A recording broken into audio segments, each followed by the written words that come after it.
Hey, what's up, Ink fam? I'm super excited for this one. I got another color piece for you guys. Color realism portrait. My client actually came out to me from San Diego for this one.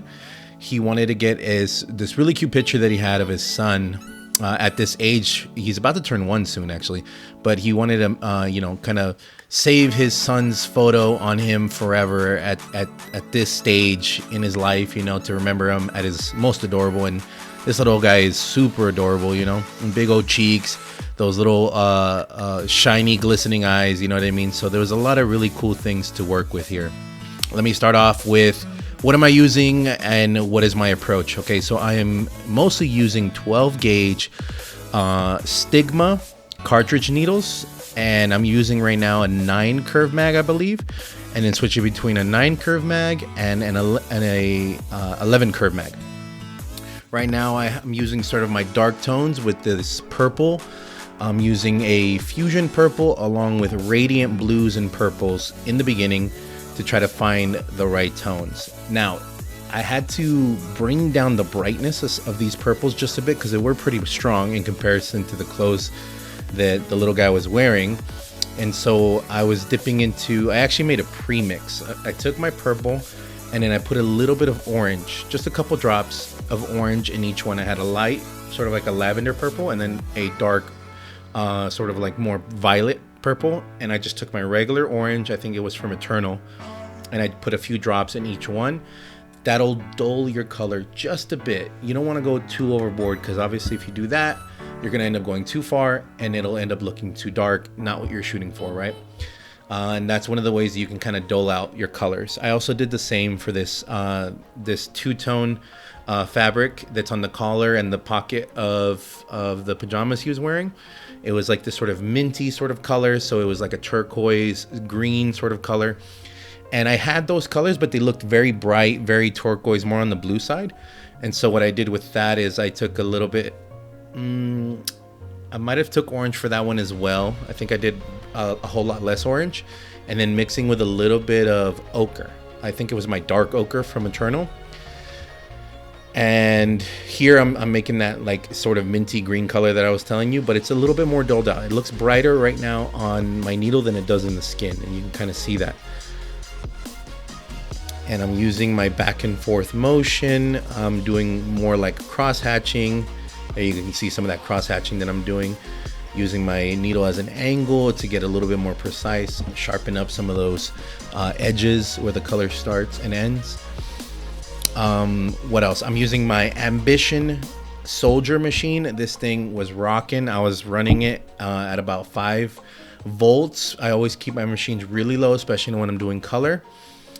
And what else I was using? Oh, and my client's skin did really well from the very beginning of the tattoo. It felt like butter. I barely had to give it any passes, and that color was going in really fast. So I actually had to change my approach a little bit, whereas like normally I would run my needle several times on the skin to really press it in. I had to kind of pull back a little bit so that way I don't end up chewing up the skin too much. And so mainly here I'm throwing down my blacks and my dark tones. You saw that I put some dark on the bottom near the pocket where the clothes fold down past his chest, because he's leaning forward onto like a couch here, and the photo's facing down at him, right? So down towards the bottom, and you're gonna have some of those darker shadows. And then just behind that ear and into the back of the chin where the neck starts to crest over, there was some shadow, so I added those, and then I added my mid-tones and my dark tones into those purples. And I'm just trying to find it, you know what I mean? So I lay down a base tone of whatever I think that dark tone is, and then if I feel good about what I just laid down, then I give it another pass and I make sure to really saturate it. And whatever I see that's dark, I go ahead and just throw it in anyway, right? Like I just throw it in and press it into the skin, and then I can move comfortably after that, especially knowing that little bit of contrast that I add into the tattoo is going to help me with the stencil if I start losing the stencil. And so that's what you're seeing here. I'm kind of finding where all those dark tones are, where all those blacks are, where the contrast is, so that way I can very easily move through the tattoo and not have to worry about wiping As you can kind of tell near the neck and the collar area, I was starting to lose some of that stencil almost immediately.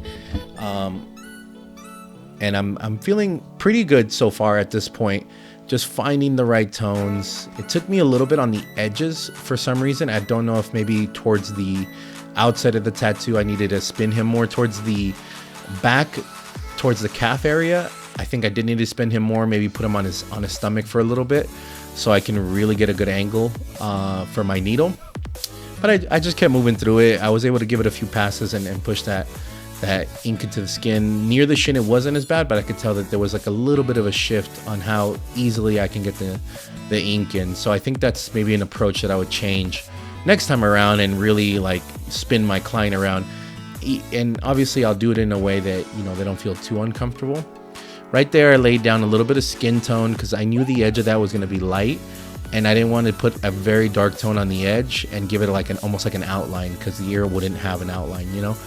So that way I don't lose that ear. As I was wiping, I was starting to lose some of the edge of that stencil.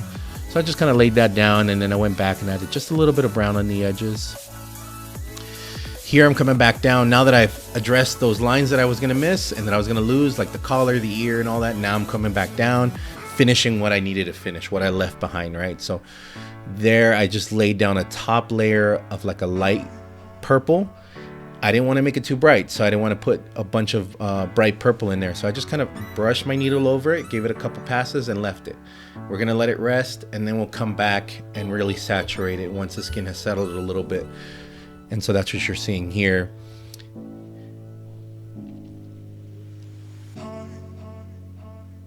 And I'm continuing that like sort of dark tone towards the bottom. For all of my black areas, I don't do just straight up black in my needle. I always dip into a bit of a color. Whatever color is there, that's what I'm gonna dip in with my black. And then if I want it darker, I'll dip again in my black, but still having that color in my needle, because that's closer to realism. It's very hard to say that when you take a photo of something, there's some really dark true blacks, right? For the most part, there's a tone there, there's a color there, there's a bouncing light that's happening. And so that's kind of my approach that I take whenever I'm doing these sort of tattoos. Actually, something that I learned a long time ago from Nico Hurtado. He has some really great videos to check out. I think they're still up on YouTube, and that's the kind of stuff that he talked about. And I use it. I still use it to this day in my color portraits, and it makes a huge difference. You can see the shape of the clothes and the how deep or how far and the depth and all that. So, and you can tell that these tones are going in very smoothly into the skin, very smoothly. So again, I'm just finding those tones. Some of the areas were a little bit tricky because of the different lighting that's happening in the photo. So some areas felt more blue, some areas felt more dull gray, some felt more bright purple. Sometimes it feels like you want to just throw down purple across the whole thing. But then once you finish the tattoo, you're going to notice that it's going to seem almost graphic instead of looking realistic. And so that's what I'm kind of paying attention to, is all the different tones that I'm actually seeing in the clothing, and making sure that those are applied into the tattoo. Now that I've laid down my base tones and I want to lighten some things up and make it just a little bit brighter, and I feel comfortable moving through the tattoo, I go ahead and dip into a little bit of white with whatever tone I know I need there, and then I throw that on top of those highlighted areas. And here I'm finding that purple. I needed to make the edges of those highlights just a little bit darker. Here we're on the outside sort of shoulder area for the portrait. And this part did get a little tricky. This is what I was talking about, that this angle was not allowing me to saturate as much, and I was getting the ink in, so that's also one of the reasons why I kept doing it this way. But I think next time, if I have something that's a little bit more on the edge of the tattoo where I know I can spin my client, I might as well, right? And that'll give me a better angle of attack, and I'll be able to really saturate the ink into the skin.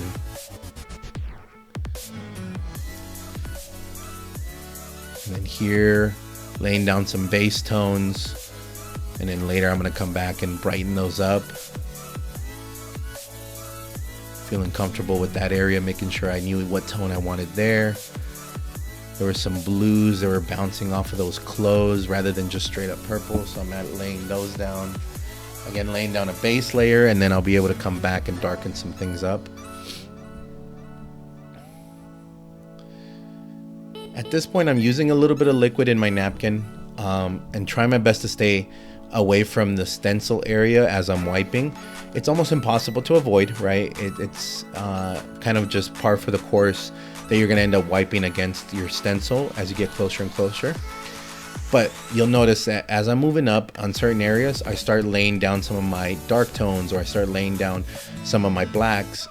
So like on the chin or the edge of the lips, you'll see in a moment that I lay that down so that I can move higher and then start going back and refilling the areas that I missed. Kind of like right now, I went ahead and laid down some of the collar and all that. I know I'm not gonna lose that, and now I'm finishing up the shirt. Now that I've done most of my mid to dark tones, now I'm kind of laying in some mid to light tones, finding the right levels, finding the right amount of saturation, the right chroma.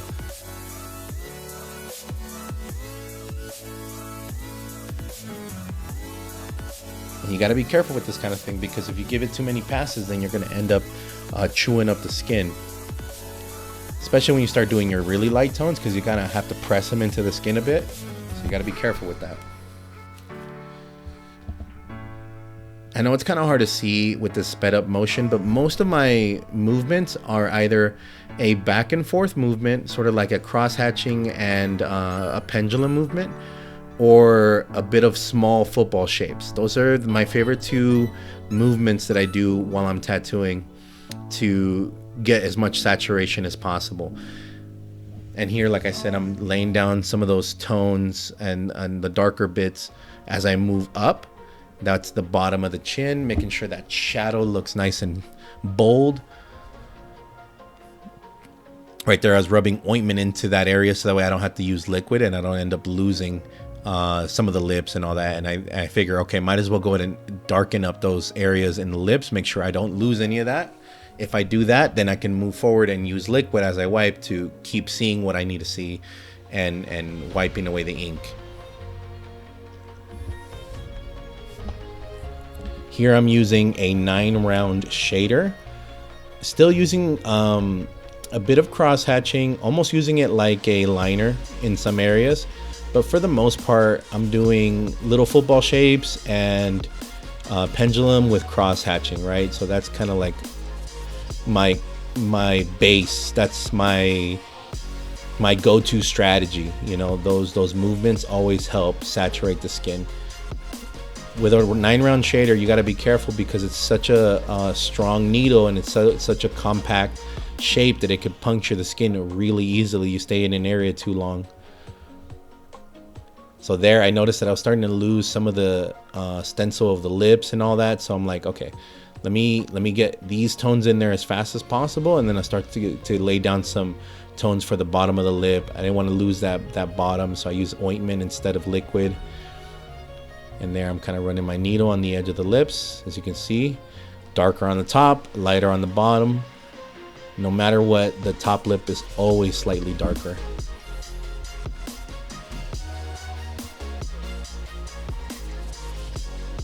And then the nose, the nostrils, that is a very, very important one that you got to get done right. The edge of the nostrils on the outside, when it starts going from the bottom of the lip to the cheek, that's also a very important one. Here I noticed that tone was too bright, and I knew that I was going to want to darken some things up and lay down some tones that might muddy that up. So I was like, you know what? Let me lay down the collar first, because I'm going to need to lay down some greens. Even if the neck area needs to be darker, if I wipe a green over a beige or a yellow or an ochre or anything like that, that is going to muddy it up, right? So I decided to stop working on the neck and immediately try to lay down something for the collar. So that's what you're seeing here. And these tones I made with the radiant colors that I had. That's a radiant color that you see, but I dulled it out, like I said, with a little bit of orange. So I'm just kind of laying it down. I'm not saturating it. I just ran it across the skin because I need to make it lighter, more of like a mint green, a dull mint green.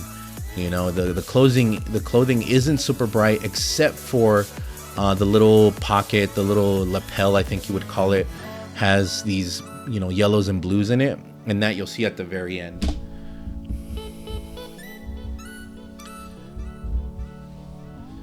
Defining some of the edge of the collar there where I know there's going to be some shadow.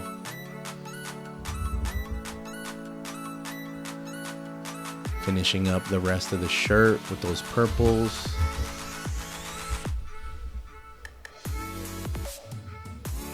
Right there, I'm using my 9-round shader. It's small enough that I can get into some areas at a good angle and sharpen some things up, but then also still fill up the bigger areas faster. And here, I'm tattooing in a way that if I saturate it too much, then I'm not going to be able to throw white into that skin or throw a lighter tone into that skin. And so that's what you saw me doing with that light purple. I had already laid down some ink, but I didn't saturate it. So once I laid down my lightest tone, now on top of that skin, that's the color you see. And so then for the neck, I knew that I needed it a little bit lighter, but I needed to lay down a base tone. It was like this very like dirty sort of like beige brown color for the neck, with just the edges into that collar area being a little bit brighter. So that's why I laid down that brown that I made, and I'm kind of using it here in some of these areas. Finding the shape of the cheek, finding the shadows, defining all the little folds and wrinkles and everything. Here, laying down a base tone again.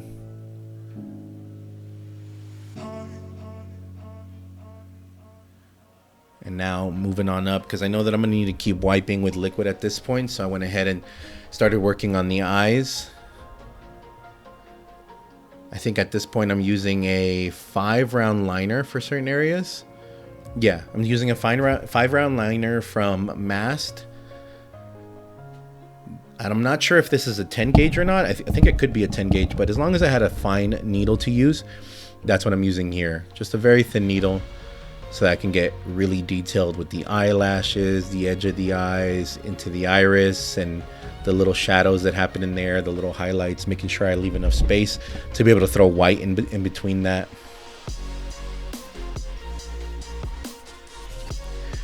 If you ever struggle with portraits, these are the things you want to pay attention to. Getting this as close to the photo as possible. The mouth, the nose, the eyes. And that may sound, you know, very cliche, or may sound like, sure, come on, like we know. But if you practice that, right? You can practice making sure that you can get those in the right spot, which I think another big portion is going to be the stencil, having a really good stencil. Although I didn't do this by hand, I still did it by hand on an iPad. And so then I'm confirming that everything that all the information that I placed on the iPad is going to show up on the skin, right? And being very intentional with everything that I mark off with my stencil. Still kind of using that liner to like create some of those, sharpen up some of the edge of the hair, the outside of the head, making sure that, you know, there's contrast there. And like I said, at this point, I know that I'm going to need to move forward on wiping with some liquid. So that's kind of why I'm also using my liner to sharpen some things up and mark it, just add it to the tattoo already. So I know I can move forward with wiping and not have to worry about losing my stencil too much. As you can see, I've already started wiping with a lot more liquid. I'm losing some more of that definition in the stencil, but then I'm creating definition in the tattoo as I move on up, right?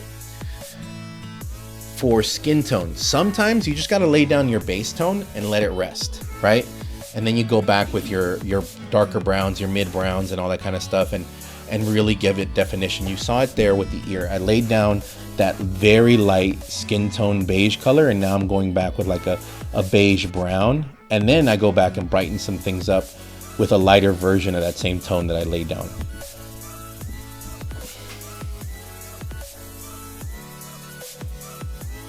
Now I'm using some gray to create the reflection in the eye. This one was tricky. I didn't want to just on my own add the iris and all that and like try to recreate the eyes a bit. I went ahead and tattooed everything that I saw in the photo for the eyes, although there was a reflection of a room, of I think the dad or the mom in the eyes and all that. And so although it may not look perfectly like an iris, if I try to draw that and it doesn't match what the the person looks like, then at that point there's no coming back from that. So even though it doesn't look like a perfect iris in the reference, I went ahead and tattooed everything that I saw anyway, right? Sometimes we think that we can draw onto something like a portrait because you know that that's how an eye is supposed to look or what have you. But I'm telling you, don't even try that. Don't even approach that. When you're doing realism, try to shoot for matching the photo as much as possible. And you're gonna always get a better result that way. So here I'm starting some of the tones in the hair. If I finish up most of the hair by laying down a base tone and getting some of the shapes down, then I can just get right into tattooing that face and doing those mid-tone beige colors in the cheeks and all that, in the forehead, and really start moving through this tattoo, you know? His hair was like almost like a bit of like a brown but dirty blonde sort of look. So I'm somewhere between my eternal dark brown and dark ochre and yellow ochre, and just finding those tones. I might dip into a little bit of dark gray. I might dip into just like a black for certain areas, or just stay in like the brown, maybe even dip into like a deep red, depending on what I see in the hair. If there's a little bit more warmth coming off of the top of the forehead, maybe there's like a little bit of rosiness happening on the forehead, well then that hair underneath isn't going to be brown. It's going to be more of like a deep red burgundy, you know. And so and that's kind of what I'm shooting for here, laying down a base tone. I think at this point I might be using my 15 curve mag because it's bigger areas, so I want to just go ahead and throw down a base tone. That's what you're seeing right there. I just ran my machine across with a tone, and then I'll go back and saturate or sharpen or add black. So that's what you're seeing here. Using the edge of my mag to create some of those lines. I don't want to use a liner for that because then I run the risk of either, what if my line gets a little shaky or anything like that, and making a very, very strong line for something that's supposed to be like barely visible, which would be hair falling down over the forehead, right? And so that's why I use the edge of my mag to create that. At this point, I can just keep moving on the tattoo and not have to worry about my stencil no more. You know what I mean? Because I've laid down most of the stencil, most of the dark areas, most of the shape of the head and all that. So I'm like, okay, let me get into an area that I know I'm gonna need to wipe a lot, which is gonna be the background.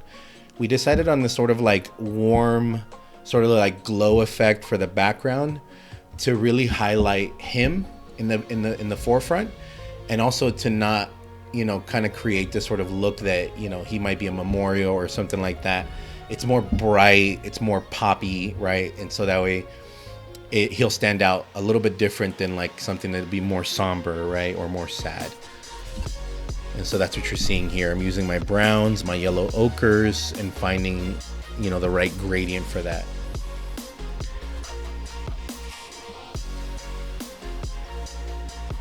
Using my 15 curve mag, using a bit of a football shape movement to fill in some of those areas, along with some cross hatching. Overlaying, you can see that I dipped into my brown and dipped into my yellow ochre, and then ran it through the middle of that. Okay, we've skipped forward a little bit here. I've been able to fill in the forehead, finish up some of those areas in the nostril area, in the brow, you know, in the eye socket. Laid down some base tones, some of the peachy colors, some of the beige colors. And now I'm just kind of overlaying some of the pink, sort of like darker tones that are in the picture. Trying to get everything to the right level. that cheek was super bright, so I had to kind of give it a couple passes to really get the right tone in there.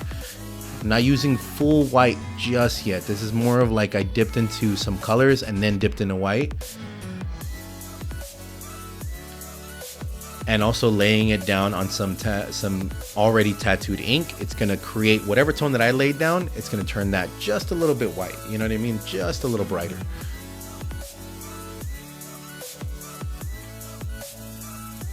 And see there, I'm using an off-white, you know.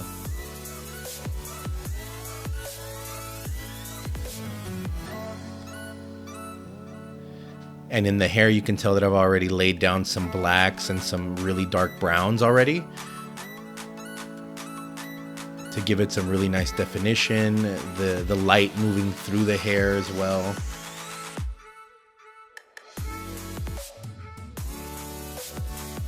Finding the right tones, bringing everything up to a certain level.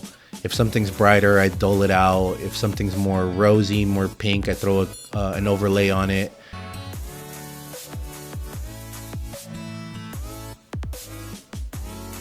Finishing up the eyes, some light gray tones.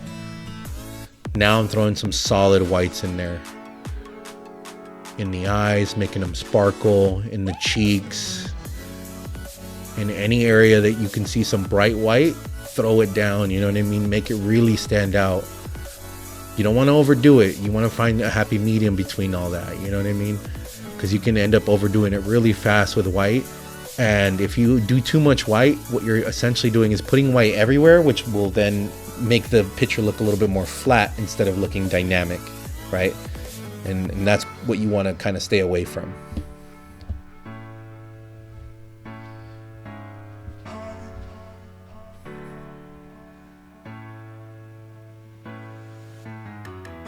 For some reason, my camera was making this look so much warmer than what it actually is. And then in a little bit, you'll be able to see the, you know, the final result and see all the different levels. I stared at the tattoo after wiping it a bit, and I was like, you know what? Let me address some little things, darken some things up. And you know, I always let my client know, let me just stare at it a little bit. Let me see if there's anything else that I know that I'm missing. And that'll help me feel a whole lot better about the tattoo once we finish. Man, can't wait for you guys to see this one. Thank you for sticking around. If you like this kind of content, make sure to give it a like, subscribe for more, because I'm gonna be doing more content like this. And thank you guys for, you know, showing support so far.